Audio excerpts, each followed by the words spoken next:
Licensing. Prepared for and presented at the 2017 Square One Entrepreneurship Training Program. Square One is a program of the Center for Emerging Technologies. CET is an affiliate of the Cortex Innovation Community. Square One is funded in part by the Missouri Technology Corporation. So we're going to do a very top-level overview, kind of things you need to be thinking about when you're first entering into a license agreement, and then the obstacles and pitfalls where if you don't have a well-thought-out, planned-out license agreement, you might not actually have the intended effect that you want in your license agreement. So from the get-go, you're going to want to think, what's the nature of the deal? Meaning, what are you trying to license or obtain a license to use? Is it just a license to use a product, or is it a license to manufacture and use a patent to create a product, then sell, exploit, or in software, is it just an end user license agreement? So what's the nature of the deal? Who is bringing what to the table? What are your objectives? If you have a product, you're bringing a certain IP. Maybe you're having a strategic partner with a manufacturer who has already a distribution network. You're licensing with them so that you create now this network that you didn't have previously. It could also be access to other IP. So sometimes you already have a product, but there is also either a patented or software product that you need as a component to yours to actually bring it to market. So you might be entering into another license agreement to use a component of someone else's IP in your product. So it's who's bringing what and kind of what each party's objective is. Who's taking what risk? Normally, if you're always the licensor, you have this idea, this product, this technology. In order to license it, you're going to give up some control. Usually the larger party on the other side, if they are licensing it, you're going to give up more control than you would like. But again, you weigh that with the benefits of what do they bring to the table. If you now partnered with a manufacturer that has contacts internationally, you know you're going to be able to sell and reach that many more markets. Maybe it's worth giving up a little bit more control. You also need to consider, what are the other alternatives? Are there non-infringing alternatives to your product that will affect the overall value of the contract? If you look and you think you have this great technology, product, whatnot, and you look at the market and there's a similar product that is non-infringing, that's going to lower the value of your product and the overall value of the license agreement.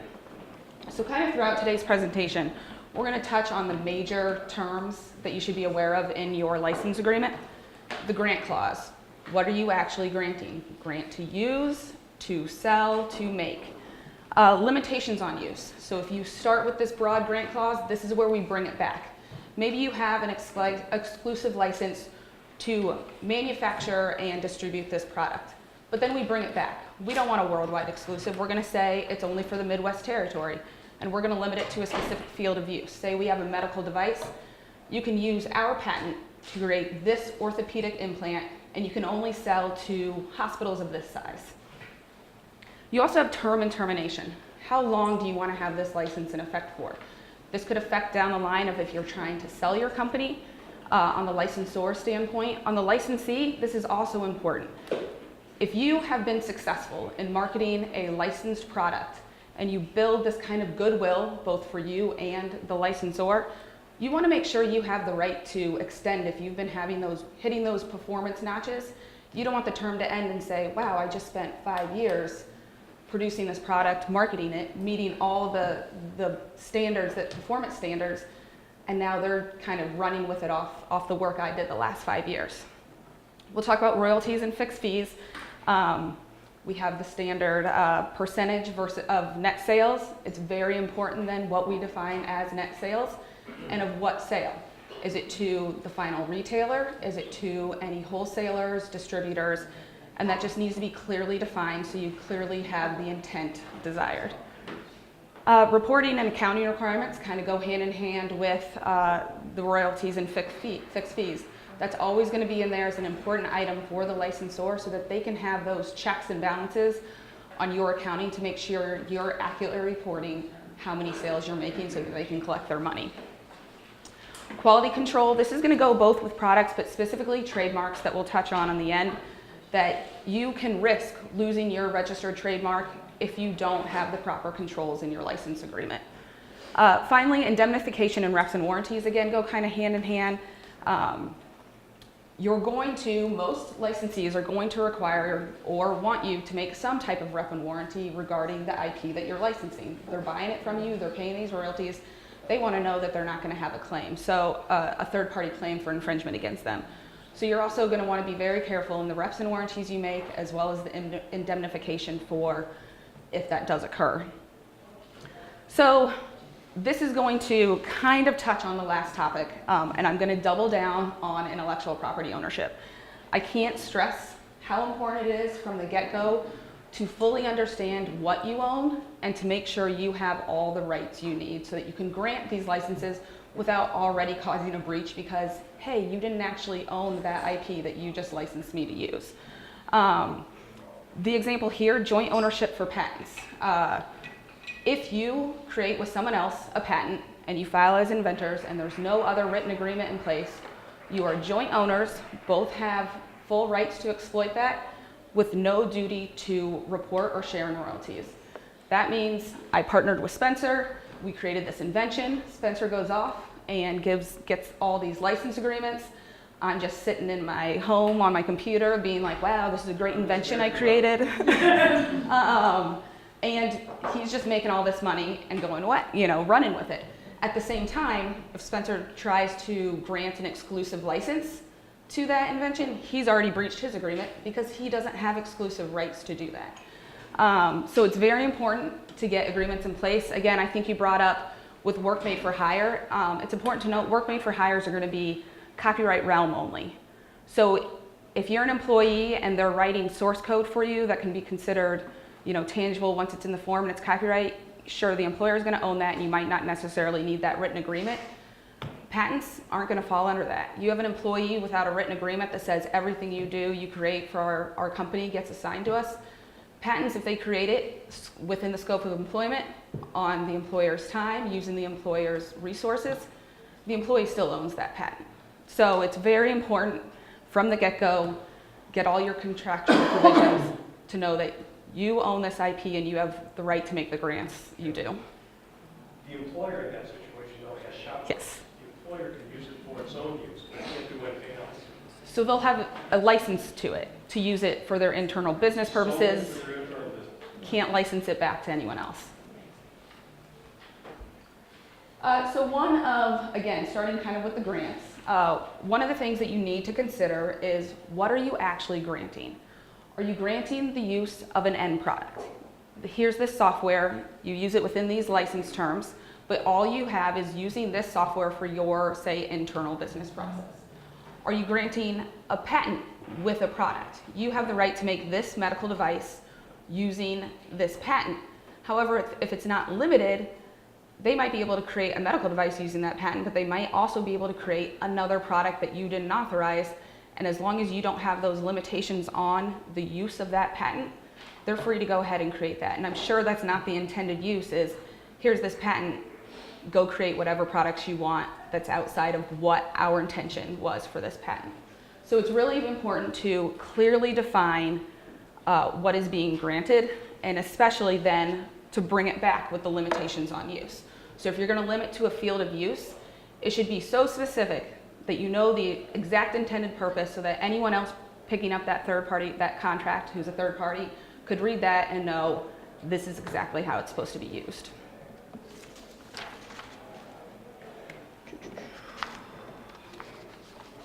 Yeah? When it comes to this use of someone else's trademark, or I guess what we're saying in here is this licensing. If you're wanting to use someone else's, do you present, like a purchase offer, do you present that to them, you write it up, or they already have one in place? Or what if it's startups dealing with startups where no one's done any of this? Yeah, that's what I was just going to say. It's going to depend on the parties involved. I've been in one, the big example, which would not be startups, is those crazy souvenirs that are at Disney on Ice that every kid sees and they light up and they spin and they're a sucker.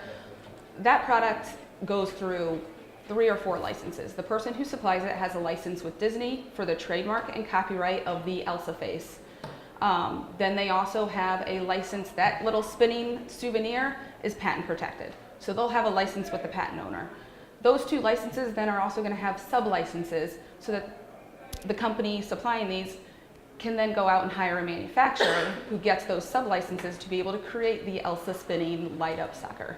So it really depends when you're using those bigger companies. For example, Disney is a company that will have their own license. They're also probably going to supply you the license that they accept for the manufacturer.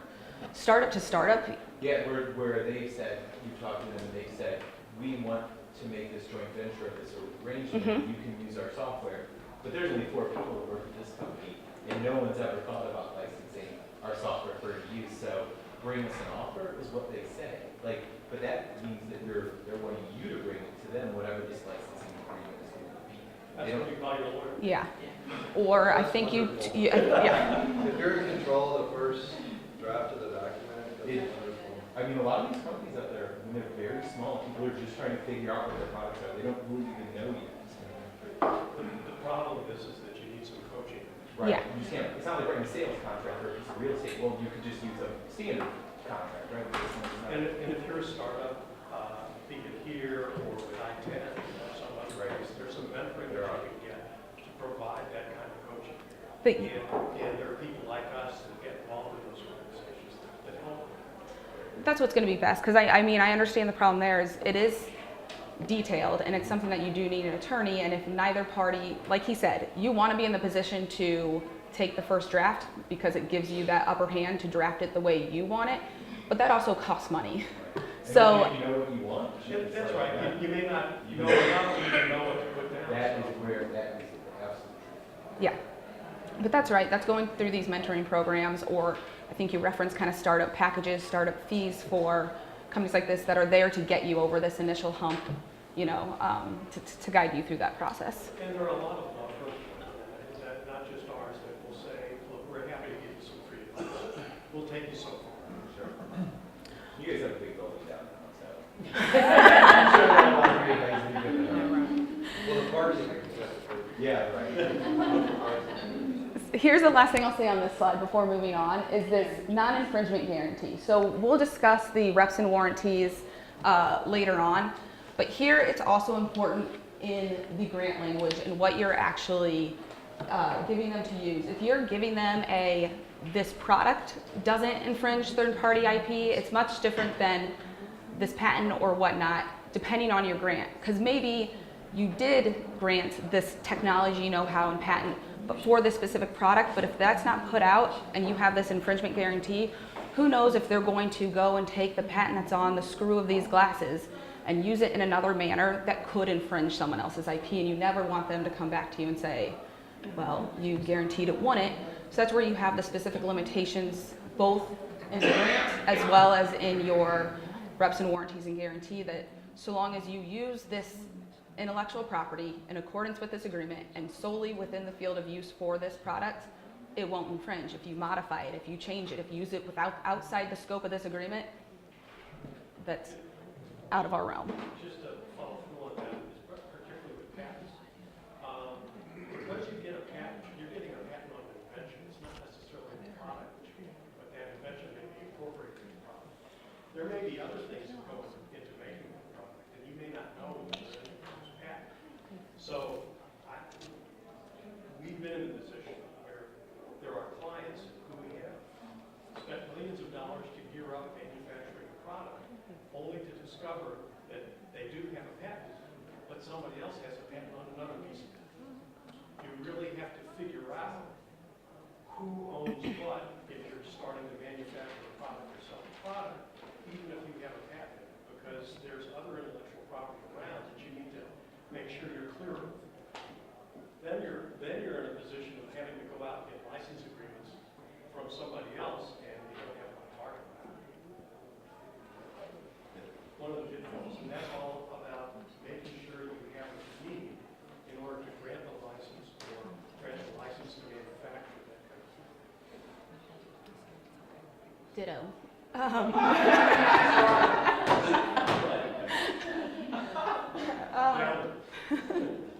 So this kind of, again, just touches on this again of make sure you own everything before having this grant.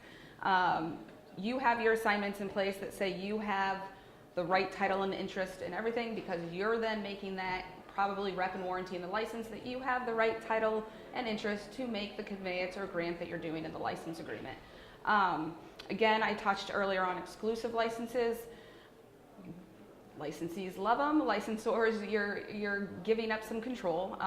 You also need to clarify, is this exclusive to you, including you? So if you're licensing, a technology to a third party and you give them an exclusive license, does that mean you don't have the ability to practice that technology either? Is it exclusive to licensor, or is it you can continue as long as you're not granting any other licenses? But again, this is where it's highly recommended, as long as you know, is limitations, limitations, limitations. Exclusive is great, but there's ways to still give exclusive and pare it down based on territory and the fields of use. So again, a lot of times with startups, I don't know if it's yet, or I would think eventually down the line, you might think about, what's my exit strategy? When is someone going to acquire me and I get to, yes, go vacation on a yacht in the Caribbean and not think about this ever again? The problem is sometimes you don't have that thought when you're first initially entering in license agreements, whether it be because you got this great deal, but they locked you in for 15, 20 years, and now someone wants to acquire you, and they say, whoa, but you can't practice this. All we're doing and buying is the royalties you're receiving under this agreement, when we actually want to be able to use and take this in a different direction. The other problem is the standard boilerplate language in an agreement is going to say neither party can assign this contract without the prior written consent. It's going to be in there, and the last thing you want to do when you're starting to go through the M&A process and due diligence is say, oh man, we have all these license agreements and they're generating us these revenues. We have to go back and get consent of every licensee to see if we can actually enter into this agreement. So there's ways around it. There's language that you can include in the contract, and I would say go ahead and include it, that says, except in connection with the sale of substantially all your assets, or in case of your selling stock or your membership interests, change of control of 50% or more. That we don't need consent, so you can carve it out. The other issue would be plan for potential bankruptcy. Always include in your termination that if the licensee, starts putting liens or security interests or goes bankrupt, it terminates. Because the last thing, again, going from the first slide, is you're probably entering into this agreement because you consider them a strategic partner. You're choosing them for a reason. The last thing you want to do is have them go bankrupt, and then, during the bankruptcy, having a creditor or have this assigned to someone else, and you don't have control over maybe who that partner is. Or at least you wouldn't want the exact same terms that you probably negotiated with your last licensee.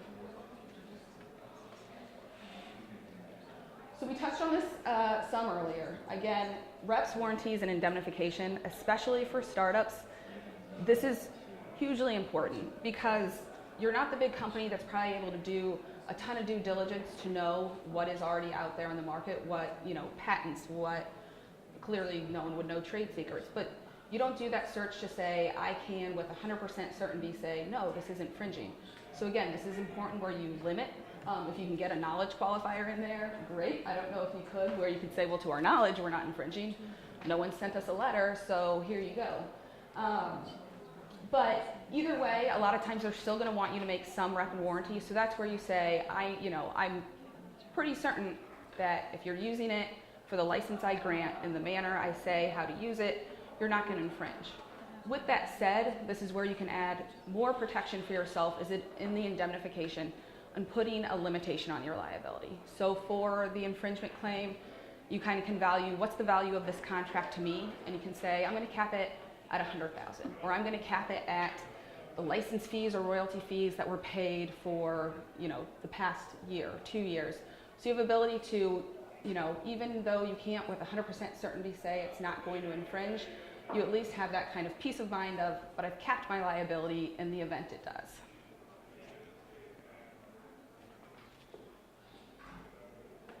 So again, this kind of goes back to Grant. We're kind of going back and forth, but there's the patent exhaustion first sale doctrine, meaning if you are licensing the manufacturer of a product and they get to then market, sale, distribute, you don't have control anymore over that patented product once it's sold to the end consumer. It's called patent exhaustion, meaning that person can't reproduce, reverse engineer and start, creating it themselves, but you can't control anymore how they actually use that end product. So again, another thing just to be aware of when you're making those grants of what is your actual intention.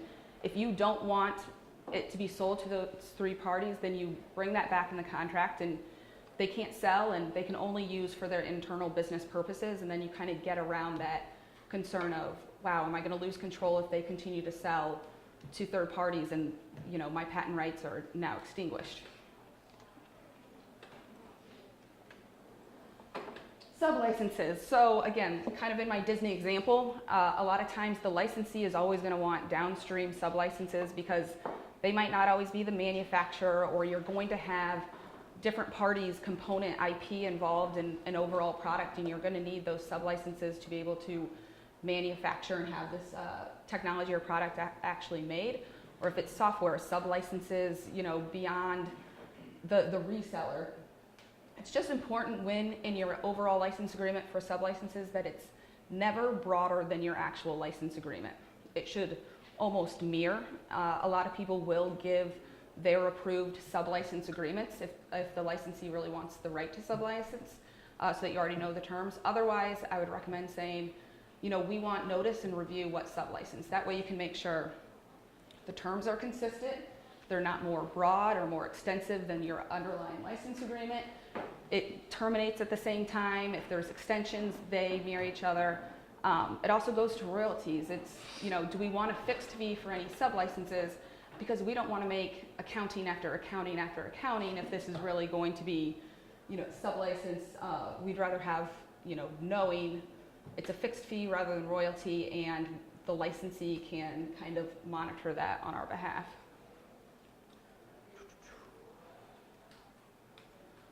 So royalty-based licenses. Royalty-based is pretty standard. It's usually a percentage of net sales, whether that be final sale, retail, wholesale. That really depends on your intention. The only thing I would say is clearly define it and then make sure that's what you intended. If you're dealing with a party that might have subsidiaries, distributors, whatnot, the last thing you want them to do is say, well, we license to our subsidiary distributor at X dollars, when they actually then sell it to the retailers at a higher price. You want to figure out what that final sale will be for you. The other option would be fixed fee. Again, it's easy for product sales that for sub-licenses, just monitoring wise and accounting wise, fixed fees tend to be easier. The only other thing I'll say is that's not on the slide is a lot of times you're going to have minimum royalty payments, especially for exclusive licenses. So you can also include that in here. It's 5%, but for the first 2 years, you can either put it on the front end or the back years. We're expecting $10,000 in the first year or 5% of net sales. It's the greater of, so that you can then ensure for the first couple of years of operation that you're going to make your minimum royalty. The accounting, again, important for the licensor. It's the way you can control it. Otherwise, if you really need to find, you're probably going to have to go through some type of litigation to get that information if you don't have the rights to it in your agreement. So here we're going to trademark licenses. And here's what I talked about quality control.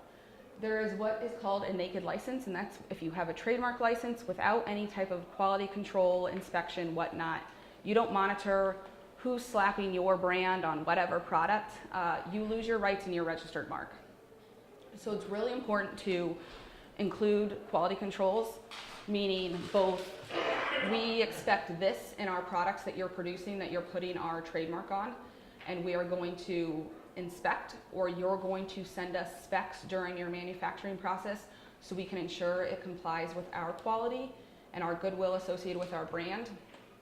Then this is also where you say, and this is our trademark, and this is the manner you have to use it. This is the color, this is the design, this is the logo, and it has to be applied to your products in this position.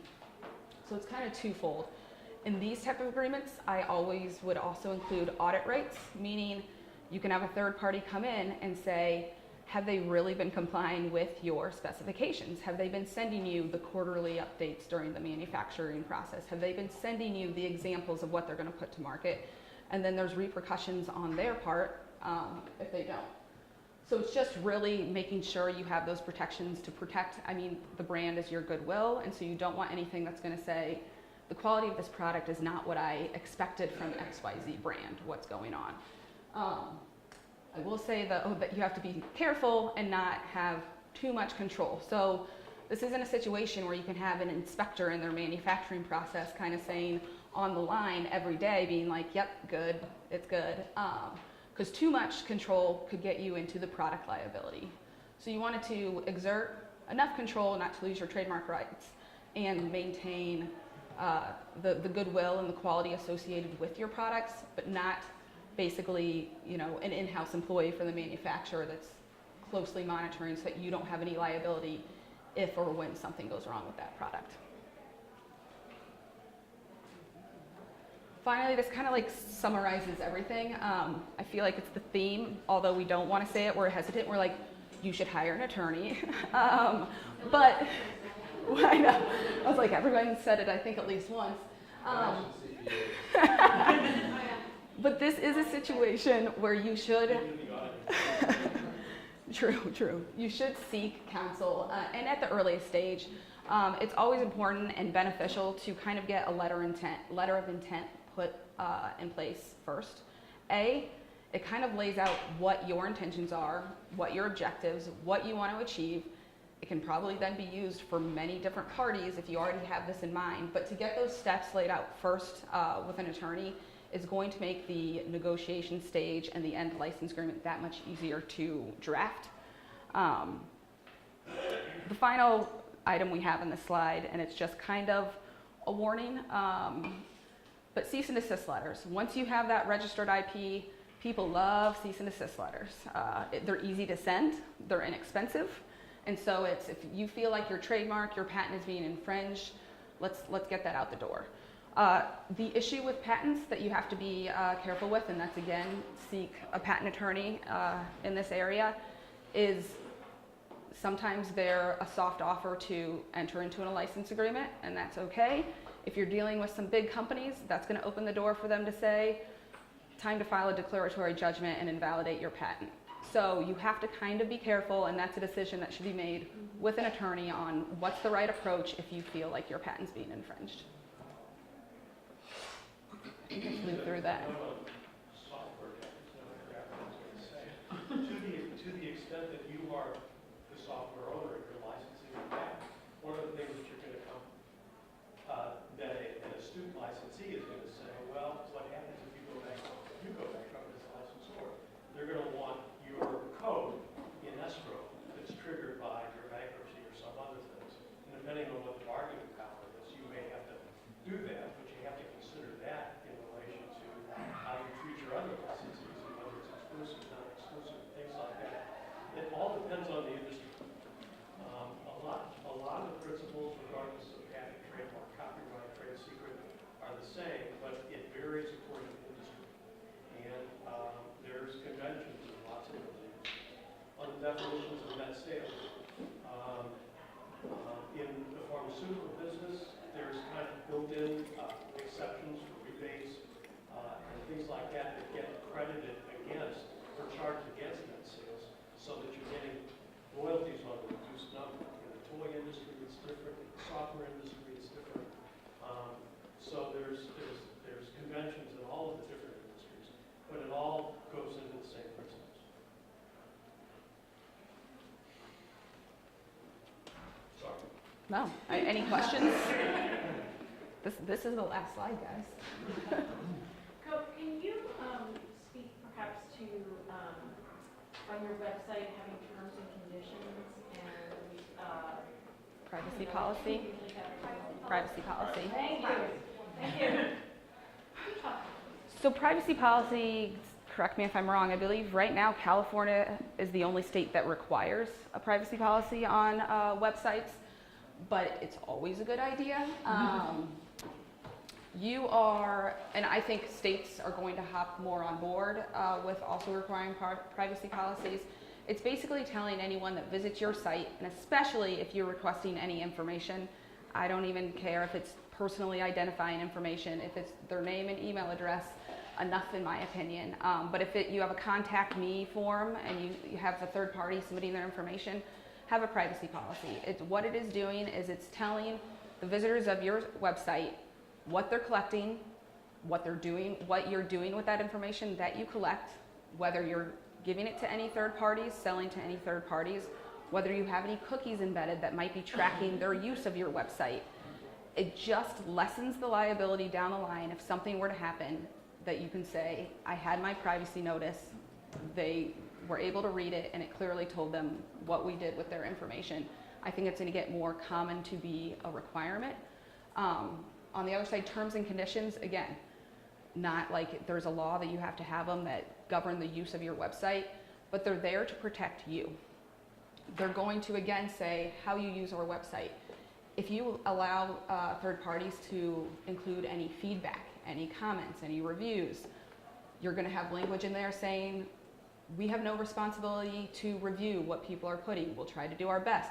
But if you're offended, if it's defamatory, it's not our problem. You're also going to have the language in there that say, if you are posting your user content, it can't be obscene, it can't be defamatory. And it's, again, limiting your liability for the use of your website by others. You also then have your IP protections in your terms of use too. So whether it's just the website, the copyright in the website, or if you have your trademarks, or if you have graphics that you've licensed, or pictures that you've taken and included, these are our intellectual property rights. You can't use it without our permission. Vice versa.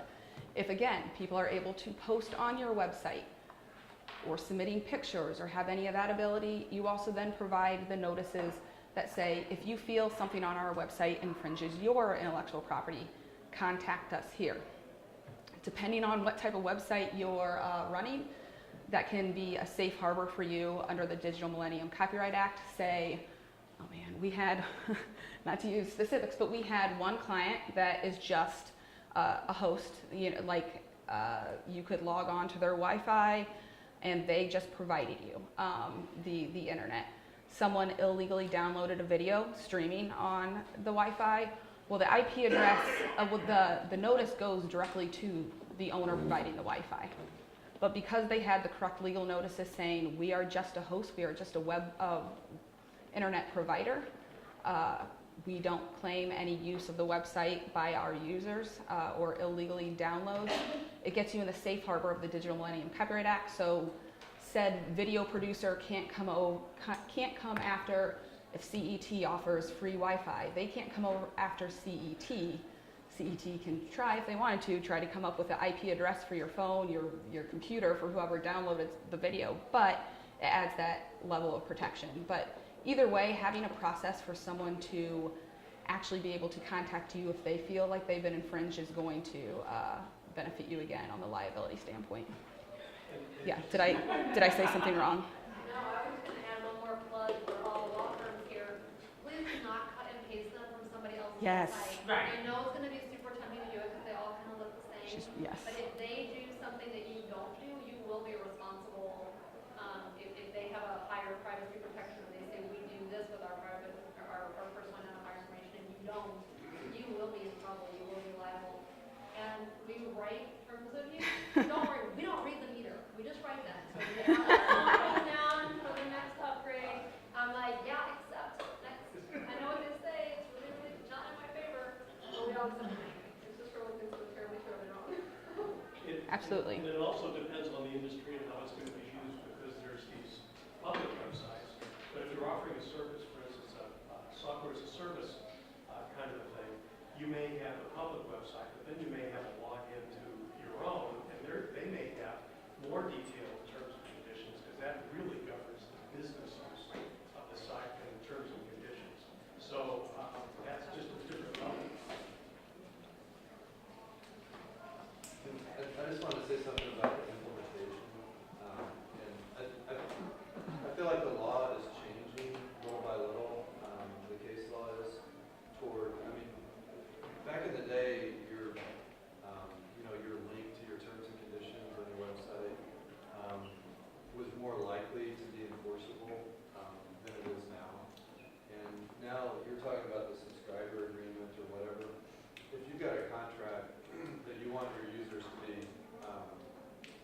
build to, you really need to have some sort of a click-through implementation where they're actually having to click on a button that they agree to the terms.